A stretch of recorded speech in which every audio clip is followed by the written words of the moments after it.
Dulu waktu saya masih ada di Mekah, saudara, waktu saya hijrah ke Mekah 3,5 tahun, saudara. Kenapa Beb hijrah? Tanya aja Jokowi. Panjang udah jawabnya, betul. Dulu saya duber-uber, sekarang dia yang duber-uber. Rasain. Mudah-mudahan cepat di penjara sama Prabowo, amin.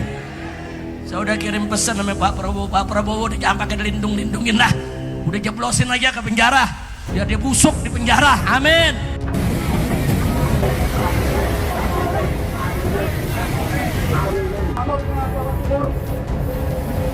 Pak Jokowi, belakangan ini kan ada suara-suara anti Jokowi muncul di tembok-tembok, kemudian ada demo di beberapa kota.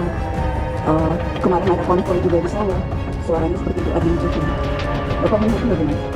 Ya, itu kan ungkapan ekspresi ya. Ekspresinya bisa macam-macam. Ekspresi karena bakalan di Pilpres bisa, ekspresi karena kejengkelan terhadap sesuatu bisa. Mereka ini negara demokrasi, mereka ya biasa-biasa aja menurut saya menanggapi. Bapak tidak terlalu memikirkan ya? Tidak ada.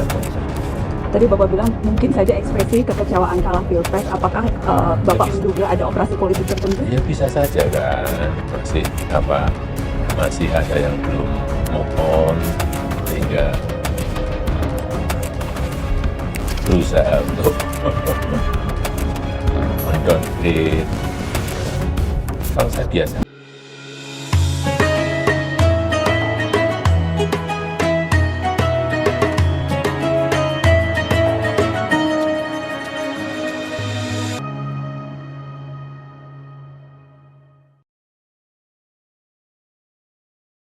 Sebelum saya lanjutkan, saya punya ceramah. Yuk sama-sama kita rame-rame membawakan Mars Aksi Bela Palestina. Setuju tidak? Setuju tidak? Dulu waktu saya masih ada di Mekah, saudara, waktu saya hijrah ke Mekah 3,5 tahun, saudara. Kenapa Beb hijrah? Tanya aja Jokowi. Panjang udah jawabnya, betul. Dulu saya duber-uber, sekarang dia yang duber-uber. Rasain. Alhamdulillah. Alhamdulillah. Dulu dia gerakin buzzer, dimaki-maki saya. Sekarang dia dimaki-maki sama pendukungnya sendiri. Iya. Alhamdulillah. Lu alhamdulillahnya dari hati dong. Bersyukur gak? Dulu hina-hina kiai, buzzer dikirim, dibayar, kiai dihina. Sekarang lu dihina, jadi orang paling korup di dunia. Rasain. Alhamdulillah. Mudah-mudahan cepat di penjara sama Prabowo, amin. Saya udah kirim pesan sama Pak Prabowo jangan pakai dilindung-lindungin lah. Udah jeblosin aja ke penjara, biar dia busuk di penjara, amin. Amin. Kalau Bapak Presiden Prabowo jebloskan Jokowi ke penjara, setuju gak? Setuju gak? Bukan dia aja, Fufu Fafa juga jeblosin. Amin. Lu amin takut lu. Amin. Nah, tunggu tanggal mainnya. Saya yakin Bapak Presiden Prabowo akan berani. Dia jenderal kok, betul? Betul? Cuman tunggu tanggal mainnya, tunggu. Lu gak sabar sih. Udah tunggu aja, insya Allah Bapak Presiden Prabowo bisa memimpin Indonesia dengan baik, amin. Amin ya Rabbal. Sallu ala Nabi. Alhamdulillah. Sebelum saya akhiri, barusan saya ditanya sama Kiai Oyo. Beliau bisikin saya, nanya, Habib, cara ngebasminya bagaimana? Liar ayo. Mau tahu cara basminya? Betul. Tangkep biangnya dulu. Biangnya dulu tangkep, saudara. Biangnya dulu yang paling korup, yang paling banyak korupsinya, tangkep, jeblosin ke penjara. Nanti yang di bawahnya ikut semua kita tangkap. Setuju tidak? Setuju tidak? Dulu zaman Pak Harto, saudara, korupsi ada. Banyak. Tapi korupsinya di kolong meja. Nah, korupsinya di mana? Kolong meja. Masuk zaman reformasi, saudara, korupsinya naik di atas meja. Paham? Paham? Di zaman Jokowi meja-mejanya dikorupsi. Kacau tidak? Kacau tidak? Nah ini bukan saya yang ngomong, bukan. Ini lembaga jurnalis internasional, saudara, mengumumkan beberapa hari yang lalu bahwa tokoh paling korup di dunia nomor 2 adalah mantan Presiden Indonesia Jokowi. Kacau tidak? Bukan saya yang ngomong, bukan. Jurnalis internasional, saudara. Malu tidak? Saya tanya, malu tidak? Makanya sekarang kalau Anda ke Jakarta, di Bogor, di Depok, di Bekasi, saudara, di sekeliling Jakarta, jalan-jalan, di tembok-tembok, di dinding-dinding, di puun, di mana saja ditulis oleh rakyat, adili Jokowi, tangkap Jokowi, adili Jokowi, tangkap Jokowi. Saya berharap tulisan itu ada di seluruh pelosok Indonesia agar KPK bekerja jebloskan biang koruptor, saudara. Setuju tidak? Setuju tidak? Angkat tangan semua, takbir, takbir, sallu ala nabi. Mudah-mudahan buru-buru masuk penjara, amin, amin. Pokoknya kalau dia masuk penjara saya kirimin tiker dah.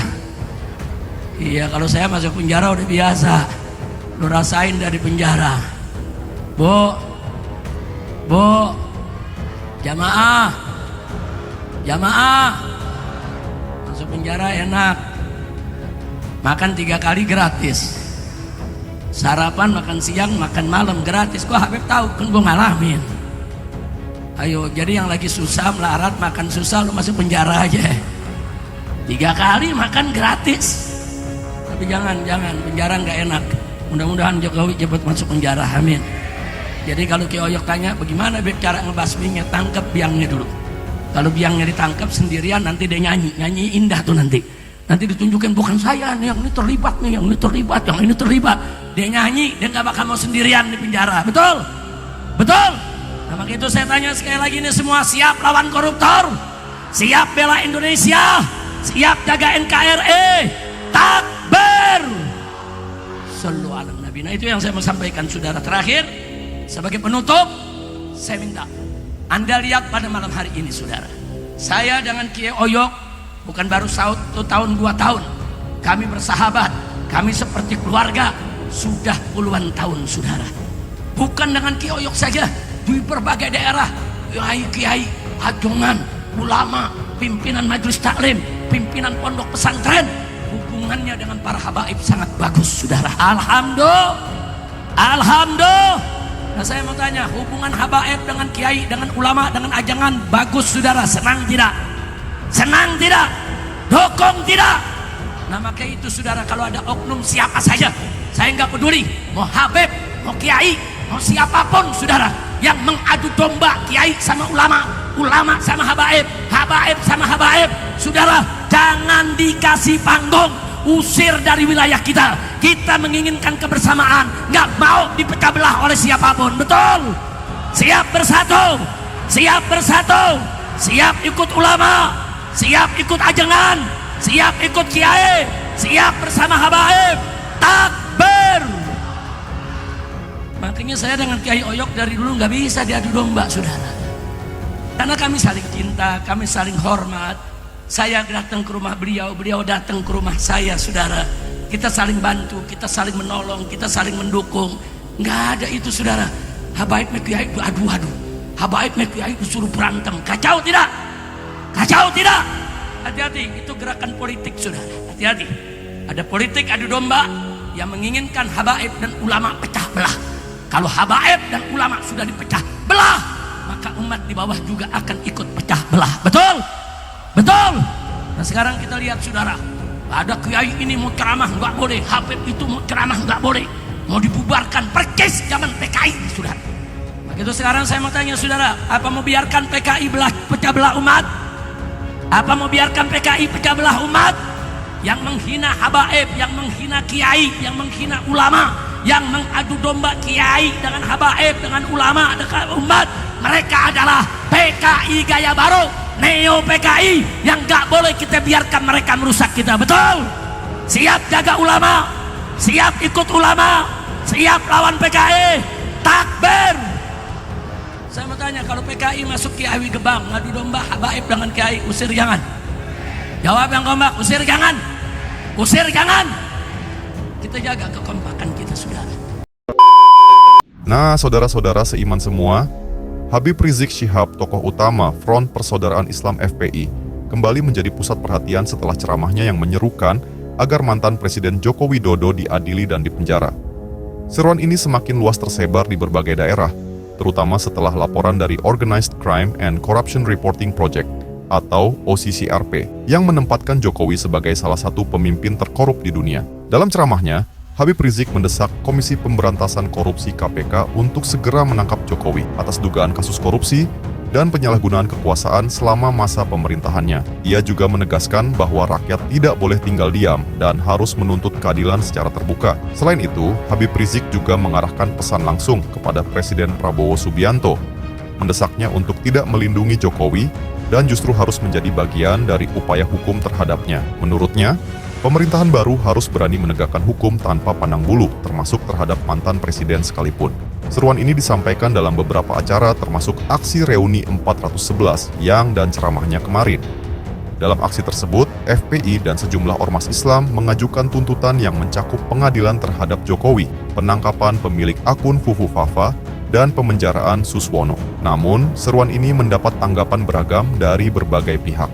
Istana Kepresidenan menilai bahwa tuduhan yang dilayangkan oleh Habib Rizik tidak berdasar dan lebih bersifat politis daripada berbasis bukti hukum yang kuat. Beberapa pihak juga menilai bahwa gerakan ini hanya bagian dari upaya Habib Rizik untuk kembali menarik perhatian publik setelah sekian lama berada dalam bayang-bayang hukum. Sebaliknya, para pendukungnya meyakini bahwa seruan ini merupakan langkah awal untuk menuntut keadilan dan mengungkap dugaan korupsi yang dilakukan di era pemerintahan Jokowi. Dalam konteks hukum, hingga saat ini, belum ada tindakan resmi yang diambil terhadap Jokowi terkait tuntutan tersebut. KPK dan aparat penegak hukum lainnya masih dalam posisi netral dan tidak memberikan indikasi bahwa mereka akan menindaklanjuti tuntutan ini. Bagaimanapun juga, seruan Habib Rizik tetap menjadi bahan perbincangan di berbagai kalangan, baik dari segi politik maupun hukum. Nah, saudara seiman semua, itulah pembahasan kali ini.